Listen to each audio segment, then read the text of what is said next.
Hi, everyone. Thank you so much for joining today's case interview prep workshop hosted by CarMax. We are so excited that you are here.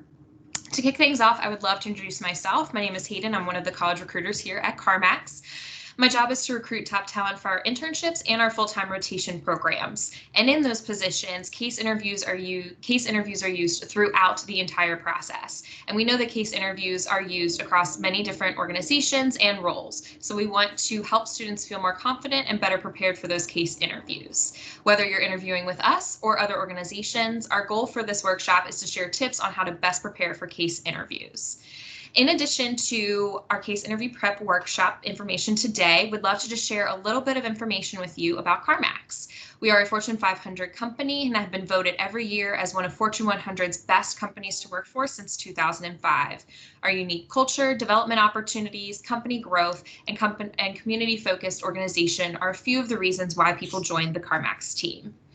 In today's workshop, we're going to run through some general tips on interviewing at CarMax, and then two of our analysts will role play a mock case interview so you can see how it might go in real life. On that note, I will pass it off to our analysts who will be presenting today so they can introduce themselves and get the presentation started. Jackie and Sherry. Hi, everyone. We'll start with some more introductions. My name is Jackie Tremblay. I am originally from Southern Maryland. I went to Bridgewater College, which is a small school in the Shenandoah Valley of Virginia, where I was a business and math double major. Senior year, I was just applying for anything that I was remotely qualified for. I had heard of CarMax, but didn't know a lot about it. But the analyst role seemed like a good use of both of my majors, like using math to solve business problems. And I've been here ever since. So I've been at CarMax for almost 7 years now. I'm a manager on our consumer insights team, which is a division of marketing analytics. We get to do a lot of really cool customer-focused research, both quantitative analyses on all of the very rich data we have about our customers and their experiences, but also a lot of really cool qualitative research. When we're not in a pandemic, going to stores, talking to customers in real life, seeing how their experiences actually unfold. And really bringing the why to the what that we can see in the data. Sherry? Thanks, Jackie. Hi, everybody. My name is Sherry Everts. I'm currently an analyst in our analyst rotation program. I just started my 3rd rotation. I graduated from Georgia Tech a little less than 2 years ago. And I was also an intern at CarMax, so I transitioned from the internship to a full-time role here, really because I enjoyed my internship so much and it felt like a great fit with the culture at CarMax and working on super interesting problems. My degree is in industrial and systems engineering from Georgia Tech, and I've gotten to apply a lot of what I learned in college at CarMax, which has been really cool. I've done rotations in our marketing strategy, merchandising, and now our corporate strategy teams. And what I love about the rotation program is getting to work on such a wide variety of projects and really putting as many tools in my analytical tool belt as I can and learning from so many different managers and mentors throughout the program. Awesome. So we will get started with what is a business case interview? Yeah. So today we're going to go through a mini case interview, and the point of a case interview is that it's a business problem that you can solve within the 30 to 60 minute time frame. All of the problem, the context, the numbers will be provided by your interviewer, but it's really an opportunity for you to showcase how you solve problems. It's a chance to show rather than tell the company that you're talking to what kind of skills you have and how you can actively work through a problem. It's a lot more helpful to see it in action. And it's especially helpful in roles like analyst and consulting roles to see how you think through a new problem without having studied it for a really long time, right? You can be given the context and then immediately apply that to the problem. When we think about how we're evaluating candidates during the CarMax case interview, we have 4 main points. The first one is going to be strong communication skills. We're looking to see that you're listening to the problem, you're paying attention to detail, and then you can express yourself clearly and and clearly explain how you're thinking through the problem and really take the interviewer with you and explain that thought process. Next is the actual analysis and decision making. So like I said, explaining that process and having the right steps in that process. Are you paying attention to detail and providing context and backup for the decisions that you would make given the information that you have? Next is conceptual thinking. Are you framing the problem correctly? Are you asking thoughtful questions? Are you thinking about the greater context that the problem is in? And thinking a little bit outside of the box. Are you framing yourself to get to a solution? Things like that. And lastly, the strategic business sense. This is something that can also be a great differentiator. Understanding the broader implications and seeing like, what does this mean for the business long term, overall? How does this apply maybe to the larger scope rather than exactly what was given to you? And focusing on really what's relevant in the question, what you've been asked for, so that you answer that and apply it more broadly. Cool, thanks, Sherry. Next, we're going to talk about how to be successful during a CarMax case interview. And there are several different things you can do to set yourself up for success. The first is making sure you're starting off on the right foot. That means having a one-page professional-looking resume, ideally tailored with relevant skills, projects, classes, experiences for the role that you're applying to that can speak to some of your analytical background to the extent that you can. Next, make sure you've got about a 2-minute prepared introduction of yourself, similar to how Sherry and I introduced ourselves at the beginning of this session. You want to make sure you have this prepared for sure, but not to the extent that it sounds like you're reading off a script. So try to keep it natural. Next, you want to be someone your interviewer would want on their team. One of the things that's really cool about CarMax is that when it comes to our case interviews, the people doing your interview are not in HR. They're analysts, they're managers in the analyst community. They are the people you would ultimately be working with in this job. And so in addition to assessing your analytical skills, they're also thinking, is this someone I would want on my team, someone I would want to work with? So to that point, take feedback and correction well. It's not always a derailer. That's a natural part of the case interview process, is to be given new information. Make sure you have a good attitude and are accepting that feedback when it's given. Calibrate your answers to your level of confidence. Don't state something as fact if you're not 100% sure about it. You know, temper those answers appropriately. And let your enthusiasm about problem solving shine through. Like Sherry said, these case interview problems are set up to be fairly representative of the kinds of problems we solve, even if they're boiled down to be able to be done in about 30 minutes. But some part of you should enjoy doing work like this. And if that's the case, like, don't be afraid to, let that show, be interested and be excited to tackle a new problem like that. Last, show resiliency if things don't go smoothly from the beginning. It's totally possible to get the wrong answer and still pass the interview. In addition to like what answer you get, we're also assessing how you work through it, how you adapt to new information, how your thought process works. So keep up a good attitude, put your best foot forward throughout, all the way through to the end, even if you think things might have gone a little better. You never know. Next, we'll talk about how to really stand out. So beyond just the basics, what can you do to really wow your interviewer? One of those things is to display very strong mathematical or computational skills. So in an analytical role, that's definitely a baseline expectation. But if you're a real math whiz and can just churn out these numbers, that's going to be impressive, particularly when you're not allowed to use a calculator or a computer and you're doing mental math or like back of the napkin math actually with pencil and paper. What can also be a differentiator, like Sherry said earlier, was an ability to place the problem into the proper business context. It's not just like a word problem from a math class that exists in a bubble. Like, can you apply it to the business that you're interviewing for and think through, like, why would they care about this? What would this mean to them? And be able to make those connections on your own.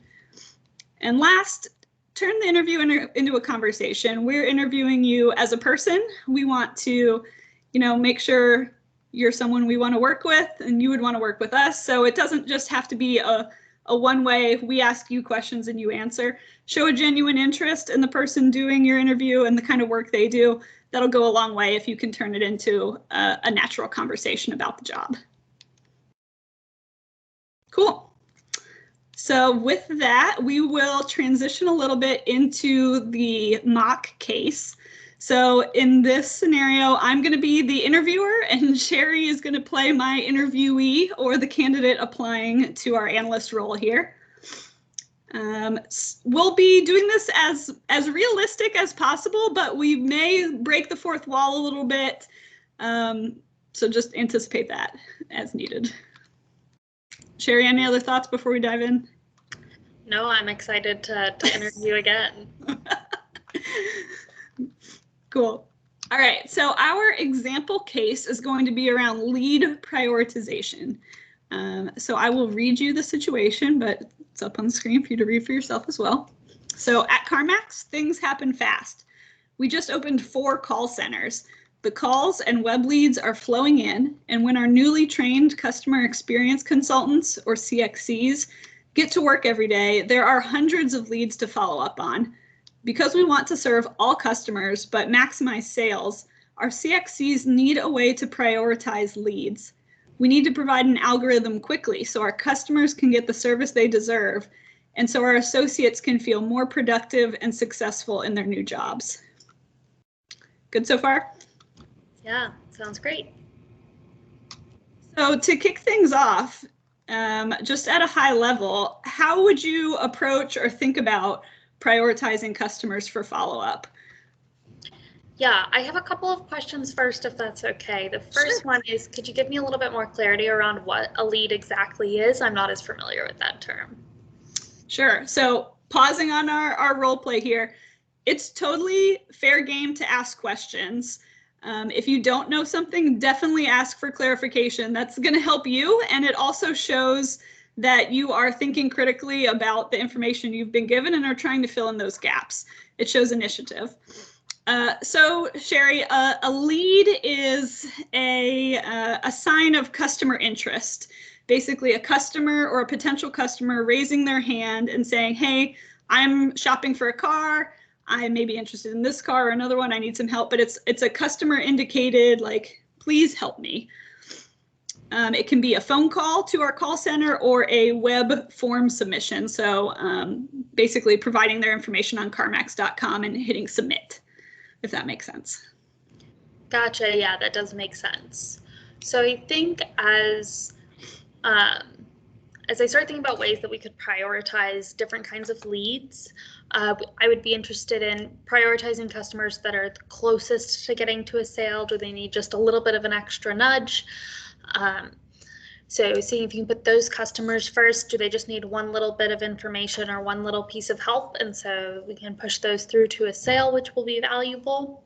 You can also think about making sure to prioritize customers that are closer to your stores, or customers that you know are already working with CarMax. If they've done they've started interacting more than just submitting a lead, but maybe they've come into the store before. You want to prioritize those customers since they're more engaged. So I'd be looking for metrics like that to start ranking customers in the order that you could start answering their questions. Great. So to that point, what data do you think would be helpful to actually answer this question?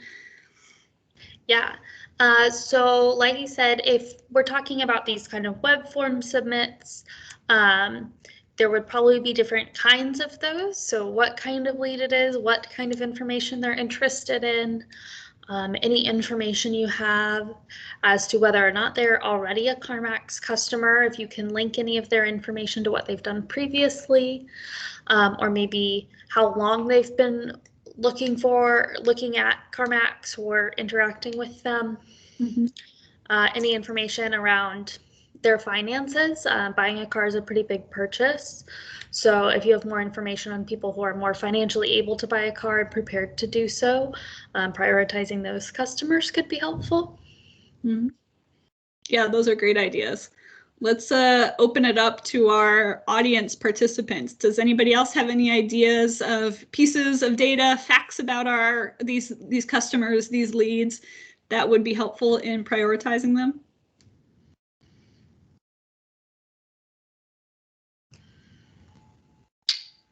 Maybe whether they've done anything in store with us also. Maybe they could have done some part of the process there, but also done some online. That might be helpful.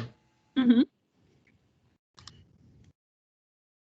Yeah, sort of going off of that, just taking a look deeply into the different types of leads, sort of expanding on what Sherry had talked about, of saying like, is the action that they're doing further along in the process? Is it like, I'm ready to buy a car, as Sherry had spoken of earlier? Or is it something like, hey, I just want to get some help and see if someone can help me find some cars I'm interested in?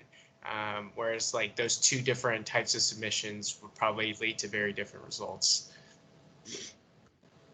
Cool, all great ideas. So for the purpose of this case, I'm going to provide you with a limited set of information about a handful of customers, which I'll flash up on the screen here. And with these pieces of information, my challenge for you is to develop a rule set or an algorithm for how you would score these customers into a high, medium, or low expected value to the business. Cool. Yeah, this is an interesting problem. Could you tell me a little bit more about what these lead types are, vehicle versus finance versus the general one? Sure. So this gets right at what you were thinking about earlier, where there are definitely different kinds of lead types or lead submissions. The vehicle lead types are usually those web form submits for a specific car. So somebody was looking at a 2015 Honda Pilot and they said, I am interested in this car. Whereas a general inquiry is more open-ended. It's more generic. It's not tied to a specific vehicle. It's a customer submitting maybe a question or a general ask for help. They're saying, I'm interested in buying a car. I don't know which one yet. The finance lead type is specifically a pre-qualification credit app. So may or may not be tied to a specific car, but more of that financing aspect. Gotcha. And then for the timeon.com, is that, what does like a normal time look like? I don't know how skewed these data points are. Yep, so assume these are in minutes, first of all, and that these 4 records are fairly representative. So the average time on .com prior to submitting a lead is around 55 minutes. Okay. Cool. Well, then starting from our lead type, we have 3 different lead types. We have a variety of .com times, and then I see we have financing decisions. Like I mentioned earlier, that's probably a really good indicator, right? If you know somebody has the finances to buy a car, they're further along in the process and they've shown that they have that ability to actually complete sale. So I think that means for our customers B and C, we would assign them a high lead value. They're also interested in either a specific vehicle or they are showing that they have that approval. And our finance customer has spent a lot of time on the website, much more than average. So I would assign both of them a high expected value. And then for our customer A with a declined financing decision, even though it's on a specific car, if they don't have the financing for that car, they're going to need to take some additional steps before they're ready to buy. So I would put them as a lower expected value. And then for customer D, since we don't know that much about them, they've asked a general question, they've browsed for only about 12 minutes on the website, I would put them as medium value since we just don't know. Put them in the middle. So that's how this comes out too. And it's one thing to have the rule set, but the real question is, how good is it? How does this algorithm add value to the business? So our next section of the case would be to actually get into that math a little bit. And so I would ask, how much value in terms of actual dollars does your rule set, your solution provide to the company? Yeah, in order to kind of assess the value that we can add, we're going to need some more concrete numbers to get into, and we would need to know basically the how much value. We need a specific value for the actual sale. And then I think understanding what our population of leads are, how many of them are there, how many can we get to, and then kind of those distribution of this algorithm. Does it tell us that we only have a few high value leads, we have a lot of medium? That only helps you so much versus kind of understanding what the bounds are in the population, how many we can get to, and how many of them are high value leads, and then comparing that to what we would get with a random distribution, basically. Cool. So pausing again here to talk to our audience a little bit. Sometimes in a case interview, the information will be provided to you up front. You'll already have all the information you need to solve the problem. Other times you may need to ask for it, and that's part of the case. Have you internalized the problem enough to know what's missing, to know what you need to ask for to actually get to that answer? So Sherry asked for several different pieces of information here. How many leads are there in general? What is the distribution of high versus medium versus low? How many do we actually have time to get to?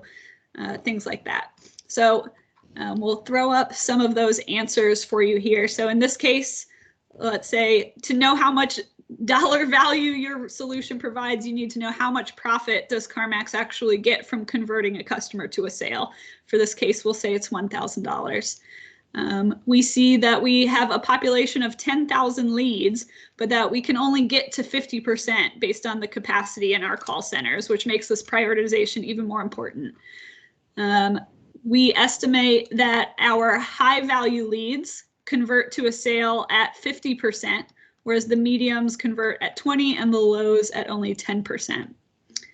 And our distribution of those 10,000 leads, 50% of them fall into the high bucket based on Sherry's rule set, 25% at medium, and 25% at low. So with this information, you should be able to, put pencil to paper and actually work through and get to an answer. So we're not going to actually solve that math here, but Sherry will walk through her train of thought in answering how much value her solution provides. Yeah, so from the numbers we were given, I can see that if we have the algorithm, we can answer all 50% that are high value. We're answering all high value leads with the highest converting probability versus, and we can then compare the value of that versus if we did a random distribution based on how the population is distributed of high, medium, and low leads. So with the algorithm, we're answering half the leads, 5,000. They're all high value, so they're going to convert at the highest rate. That's 2,500 sales, $2.5 million. Without the algorithm, you're answering still 5,000 leads, so it's taking just as many resources. But once you multiply and add together all of those different rates of conversion, you only get to about 1,600 leads. Multiply that by the $1,000 per lead. Take the difference between those two dollar values, and you'll get the total value of the algorithm, which is $875,000 per 10,000 leads. So you can multiply that over time if you know how many leads you get per day or per week based on that. Awesome. So that's the end of our case here. Thanks, Sherry, for being my candidate there. Now we will turn it over to questions from the audience.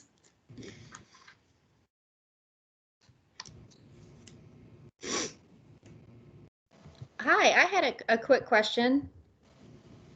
Sure. What's up?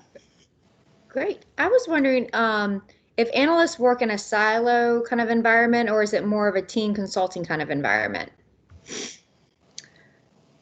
Good question. I would say that CarMax is very collaborative, and that's not just a buzzword, like we actually live and work that way.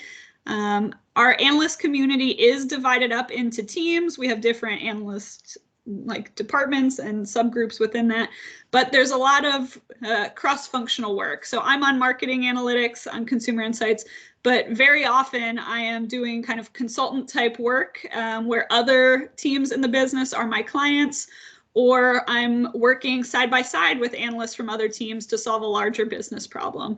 So while the analyst community is organized into teams, it's definitely not siloed. There's lots of good opportunities to work with other analysts and other non-analysts around the business.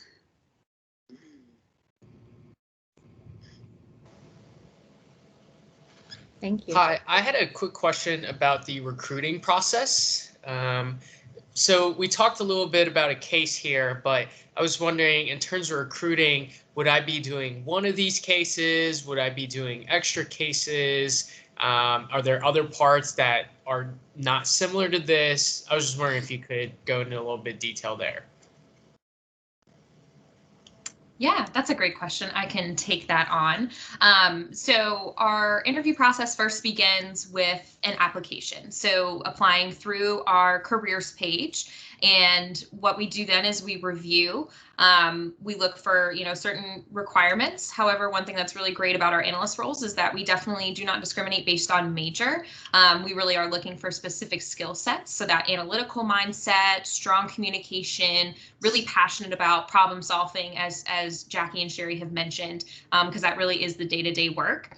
And then from there, you do go through a couple of assessments and then get the opportunity to do a case with one of our analysts. And then dependent on the results of that, we do move to a virtual power day that is made up of a couple of case interviews. But then there's also a behavioral interview component and an opportunity to connect with some analysts, either in our analyst rotation program, who were previous interns, just to learn more about the opportunity and more about CarMax as well. So it is definitely very case heavy, but it's definitely going to be some behavioral mixed in as well.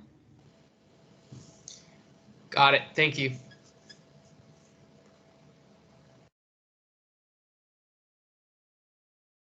What else?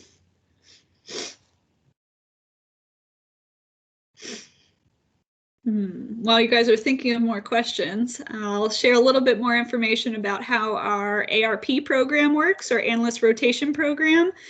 So this is our full-time role for analysts coming out of college. The ARP Analyst Rotation Program is a 2-year program made up of 3 8-month rotations.